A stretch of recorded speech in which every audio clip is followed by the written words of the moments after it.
Wandering the streets of West Haven, a 2-year-old turned over to his father while mom heads to court to answer for the alleged abandonment.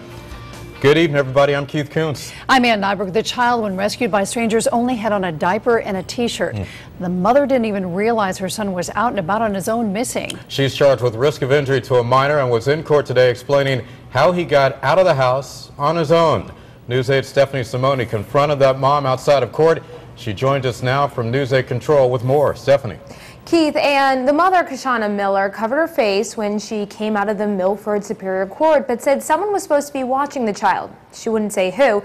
She does not have a record, and Judge Maureen Keegan let her out with the promise that she'll be at her next court date. Get those cameras out my face. Was it a 33-year-old Kashana Miller tries to avoid the lens? What happened? Get the cameras out of my face. But she couldn't avoid the camera when she got booked last night at the West Haven Police Department. Neighbors say they found her son, who's about 2 years old, wandering the streets in just a diaper. I had someone watching him for a little bit. When I got back, the person wasn't. This was established at the police station. And who was supposed to be watching the child? They need to get the story straight. The story we were told from neighbors is her son was confused and by himself just before 8 p.m. on Coleman Street. They called police. He acted nervous and very shy, like he didn't know where he was at.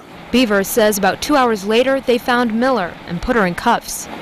The child is now with his father. Miller clearly not happy to see us there, but I wanted to ask her one more question. Are you a good mother? I pay for everything. I do everything for this child. Can you get out my face with the raggedy cameras? Miller charged with risk of injury to a child. Her next court date is scheduled for July 19th. Keith, Ann.